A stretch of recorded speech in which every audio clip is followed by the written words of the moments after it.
free Clutch Chess Champions Showdown prize purse. Well, that's the passing of the torch, if I've ever heard it. From one generation to the next. Exactly. Although I think if either of these two guys have anything to say about it, They'll that money's not making it to October Right. 27th. It's going into one of our wallets here. So $8,000 could be claimed by one of these two gladiators, but in case of a draw, they will pass it along to the next generation of players. There you have it. Sweet. It's a pretty poetic and beautiful way Yeah, I like it. for it all to play out. So here we have Garry once again finds himself at the board. I think he was just smarting from that last game because that move F6 was delectable. It really was. It was a beautiful move, just perfectly timed, and Vishy won his first game of the match. And unlikely he's going to find that same F6 move for himself, this time playing with the white pieces. So look at that intensity. You had a little Nosferatu moment. You called out the C4, move one on Vishy's side. What are you thinking here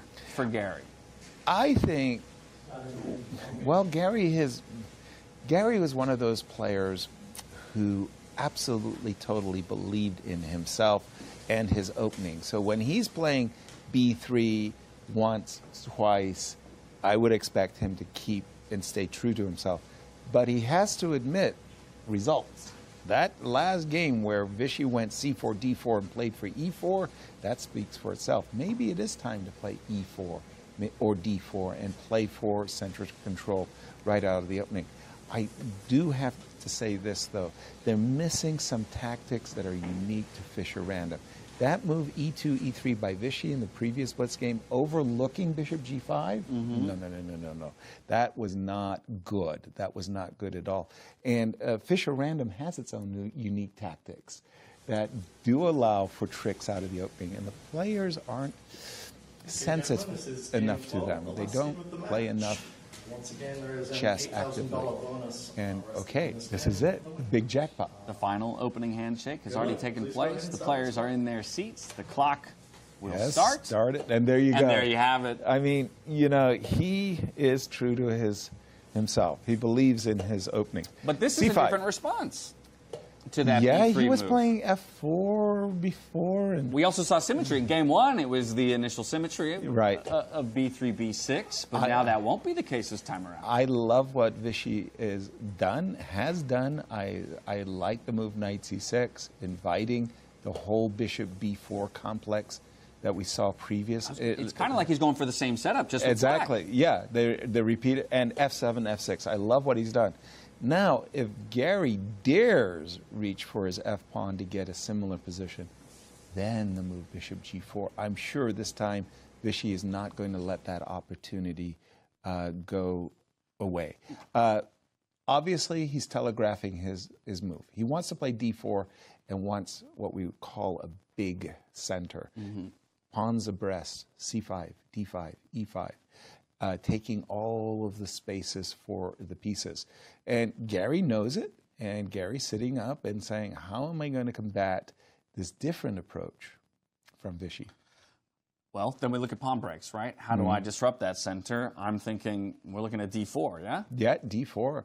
That's a move. But when you played the move Bishop to B5 a moment ago, he's looking at doubling up the pawns, right? And then when you play the move D4, which I think is a very decent move, by the way, it's a good move, you're undoubling the pawns. You just countered what you just did, which was to, but I like the move D4. I would say C4 also. And look at this. Vishy, you've got to play Bishop G4. Bishop G4, Vishy, you got to do it. Come on. Garry is inviting it in this case. Because there is not a good way of meeting the bishop coming out. He doesn't go for it. And Knight F2 is an automatic now. And now you don't have time. Now you don't have time. You missed it. It was there for just that ever so brief a moment, and he's gone back to what he just did, which is E6, Bishop E3, castles, and he eventually got in E5. Remember, we had those doubled pawns. Now, previously, Garry took and played D3 and Knight D2 and got himself in a world of hurt. Let's see if he can do something else Knight out to c3 here. Quick response from Vishy. Said, look, if you're not going to double up my pawns, I'll replace my knight with the bishop. Happily. So bishop d7. Clock times, not too surprisingly, Gary's behind. I was going to say, following the norm, the pattern of this matchup, of this pairing, if you will. Well, yes, you'd always take the 437 over the 310 on the other side. Now, I'm very, very happy as Black here playing the move bishop d6. In the previous game, you noticed that Vishy first played bishop e2 and then bishop d3. I think he should have just spanked it on the d6 square. Wow, okay. F5. I was wondering about starting to send the g-pawn. We were having that discussion earlier. I think it was game 2. Right. Maurice was really looking at the g4, g5 ideas, but he says, I'm not going to waste the time. I don't like this move at all. I really, really don't. So you just played knight takes d5, and you're threatening the fork. Ooh, he castled. How intriguing. You're just threatening the fork. I thought we were going to see queen to b8, attacking the h2 pawn, notice, while defending the pawn on while defending the pawn, the c7 square. He's played it, but a move later. He's committed himself to castling kingside. Now both players have committed their kings as well. Now, again, I think it's this queen and bishop. I think it's time to neutralize that by just playing bishop to d6, the bishop to e5. Maybe something to be said for knight. I also see a potential post up on the f3 square because that's a weak square. A lot of strategies here for both players, and the most natural move was bishop d6. Vishy just played it. Right. This is what you were asking for. And again, 4 minutes for Vishy, less than 3 minutes for Garry, and the clock times have been key. They've been key. Without a doubt, we've seen games end as a result of time. What else to say? Yeah, right. Yeah, so we've seen the impact that the time can have very clearly at this event. Yes. But neither player worse for wear so far in this position. I'm wondering how scared am I about the bishop and the knight sitting on the 5th rank? They do feel like they're kind of choking me out. A little bit. I'm a little uncomfortable with how much space they have. Normally, you do want to trade the advanced pieces, and in this case, the bishop on b5, the knight on d5. So I would bring that knight to e7 and try knight e7 is a good move. Either knight to e7, but I don't think it's one of those positions where you really need to panic. Like those pieces are not coordinating an attack, and ooh. Move d4. Okay, that changes a lot. I was about to say I would prefer to play the move knight e5 and look for my own counter chance. Garry said, let me just cut that out. Cut you off at the pass. Before you could even think about making attack. But the problem with the move is it's left the e3 pawn on the open file a little bit vulnerable. Good move by Vishy. And now it's time to get rid of this defender. Right. I'm thinking knight on g6 to e7, or even potentially knight on c6 to e7 to force the trades of those advanced pieces. Right. Knight b4, similar idea, just a different approach by Vishy. Going forward to achieve the same thing. Forcing trades. And Garry said, okay, let me trade that one. Bishops first. But again, that rook is eyeballing that backward pawn on e3. Right. Only protected by the knight currently. Ooh, okay. Okay, so pawn trade. Got to capture back with the bishop, of course. We're anticipating bishop takes. There's something, the black king could be pulled out of its lair. Bishop takes c5, knight takes, so bishop takes c5, knight takes b4. Yeah. You probably got to take with check on check. Right. Rook takes, and then the bishop takes on b4. Lots of trades. I don't know who's better off at the end of that. That's a judgment call.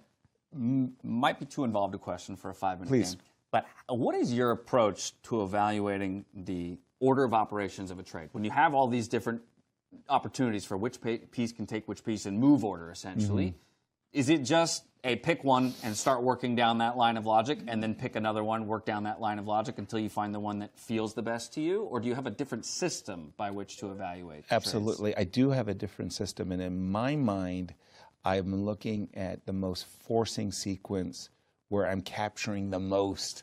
Like, I'm capturing your queen first. I'm capturing your rook first, or your rook second, and knight, and so on.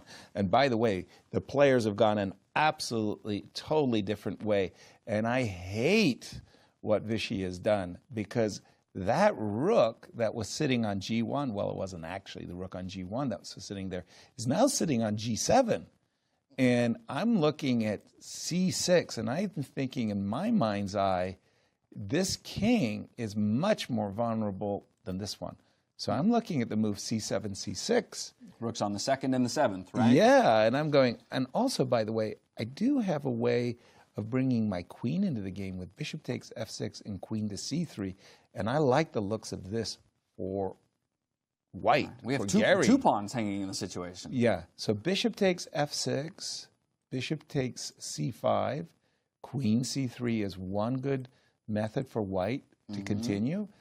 C7, C6 looks very, very attractive, because with the rook on B7 eyeballing C6 takes B7, I would be winning with a checkmate. Kind of spoiled for options. Okay, he's going to drop the knight back. Bishop C1 was actually that was a nice move too, really because big move. Queen takes F. Vishy is really playing with fire now. I don't like this. I don't like this at all, what Vishy has done. He's played queen takes H2. I'm going to abuse the engine on this one. Question mark given to the A4 push. What was this? There's an option here for Vishy. He could trade queens with queen check and queen... because he does, after all, have a passed pawn himself. I think Garry made the move knight d3 was definitely wrong. I think Garry missed an opportunity. Two options. Knight f4. Knight f4. Engine wanted knight e5 instead. Knight f4. And Vishy is looking at his opportunity. Okay, now we trade of knights. And by the way, we've got a threat of rook to e1, which means you have to give up the c2 pawn. And, well, there is rook here. Wow. Give me checkmate. Don't allow checkmate. All right, so the queen will drop back to block. Looks for But trade, look at this. Now we snap off the other h-pawn, and now we're doubled on the 7th rank. But we don't have c6 as the threat. Oh, we do have c6 as a threat, because queen takes f5 in case of queen takes c6. That is a great move by Vishy. Bishop e5, I love that move. I'm dreaming to play the move c6, though. I really, really want to play that move c6. Well, you're dreaming for it. Gary's got 23 seconds, perhaps, to find it. So Where does the time go? Where does the time go? Now down to 15 seconds on the clock. He's just going to look for the rook to slide over. No, that's the ball a terrible... goes completely in the opposite direction. Terrible Double question mark move. given to the move. We will have the rooks come off the board, but it's a winning position here for Vishy. Oh, that was a terrible move by Garry. He didn't have to play that. I think we just play queen to c2 and say, give me the bishop. That's a checkmate. Vishy could win both jackpots and walk home with an extra 16,000 in his pocket. We talked about what maybe the freedom of the overall match being over and what it might do for a player like Vishy, but he doesn't find it a blunder to follow the blunder.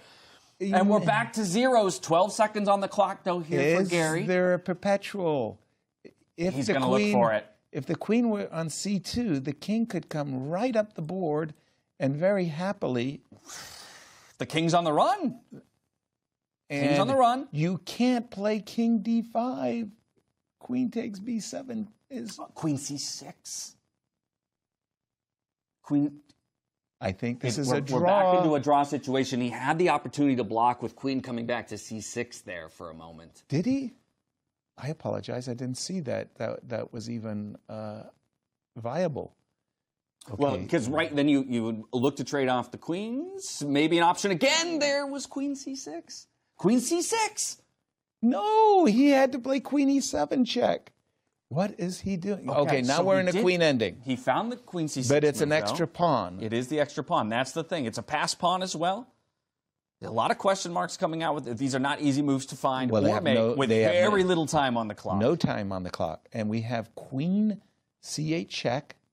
Garry originally played the move, took it back, thought the better of it, and then said, okay, so he is going to have to take on e5. He didn't do. Whoa, what happened? He lost on time. Oh, He lost on time. no! Wow. I mean, it was a tough position, to say the least. You're staring at the pass pawn. You feel like you have to keep the aggression up, keep your opponent on the back foot, because you give him that one moment to breathe, and the pawn will start making its way down the board. Drama at the very end of the match. And in the scramble, it is a time loss, shoes on the other foot this time around. Well, Vishy loses on time on day one. On day three, he'll grab another $8,000 in our jackpot blitz match. What a finish to a wonderful match. When you on D2, you play A3. But this is. I just Wow. within the game. Wow. Let's see if we can listen to what Garry is talking about in this game. Knight C7, the last game, Knight C7. Of course. No, Knight you're E7. simply better, I thought. No, I don't think so. I mean, The Okay, but blunder it's was it's decent.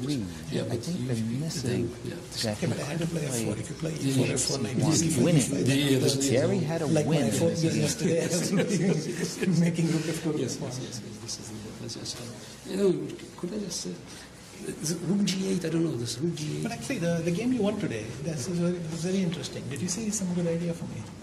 Because I played knight b4, Yes. you castle d4, knight e2, Yes. e5 takes. I thought bishop f5, but then knight g2. It's always knight just Yeah. knight to queen d1. Yes, that's always queen. And the problem is I'm not equal, it's lost. No. It's, But then d3, d3, rook d1, knight d1, yeah, it's very good. Bishop e7. queen e5. Queen b1. Queen b1, like, you couldn't say anything, no? But this is because knight G, Because bishop f5, knight g3, knight a2, queen b4. Yeah, but it's so No, queen b4. This is not possible. But I think you will just play king d. No, instead of knight g3, you should find something else. I don't know what. Maybe knight ec3 or something is also take possible. only 5. Yes. Yeah. Oh, what a hunger for chess these two Absolutely. have in their bellies, that after It's a 3 passion. days and 12 games, they're not talking just about this one. They're talking about previous games Oh, yes. as well. Oh, yes. Lots to analyze. And drink it in, folks. It's very rare you get to sit courtside to two of the best who have ever do it and get to listen to them talk it through. By the way, for me, this was one of the great joys of chess is after the game comparing notes, if you will. I didn't want to play this because I was afraid of that, and I didn't want you to get this. And chess was a mystery, and we weren't sure that we were right. We went back and we analyzed. Today, you rush to your hotel, you turn on your chess engine, and it goes blunder, blunder, blunder, and you feel like an idiot. Right. But the computer mystery. doesn't give you the logic behind it. It still No. can't, not yet. They can't yet give you the thought, and I think that's the Right. beauty of these human discussions, right? To your point, you Absolutely. can say, I didn't want to do this because. I was Ooh, afraid. And I was afraid of this. Absolutely. Yeah. I think that they're going to be shocked when they do go back to their hotel and they do discover that the position that I have on my board was a winning moment for Garry that just kind of slipped by in the time trouble. And then it was Anand, Vishy, who won the game eventually in a bit of a time scramble that Garry lost on time. An advantage position as well there. So maybe with more time, Vishy still finds his way to victory. James, I find it intriguing that Vishy played his best games when the match was over. Like there was no pressure on him anymore. He could just play freely. The match had been lost, and then he just played how he likes to play with elan and grace, and it went beautifully at the end. Yeah. Yeah, I mean, it's the Vishy that we talked about wanting to see. Yeah. And you go back to, I believe, a point he had made at a dinner preceding the event where hadn't touched this format In a while. in near 20 years. That's what he said. And I wonder how much, again, of the pressure in the moment and the uncomfortability of the format No, but together I thought after bishop was a little G3, bit insurmountable. Yeah. Then you remove the pressure of the format and you let the man just play chess. I bet you they were going to replay that moment that I'm talking about, where it was this bishop c1 move. Where, okay, they're going even A little back further back, yeah. Because we didn't see how those trades ended up with the bishop on g1. This is the position. So Take f4. Takes. Yeah, this is what, and we took on d7, and Vishy took the rook on g1. Right, and that's how we ultimately rerouted the white rook all the way to the seventh g7. rank. Yes, exactly. okay, I don't know. C6, BC6. Wait, C6, BC6, Rook D7, and then Knight C6. And what am I going? Queen A8 or what? Or Queen H2? Or what am I But they doing? haven't reached the position Queen that B6. I have on my board with the. Ah, so then this is winning. Yes. Because now the B pawn is no longer on the board. Yeah. Position was too good here to be true. So, so okay. And Position then, was too good here to be true. Knight before. Oh no, I played knight before before. This is the four.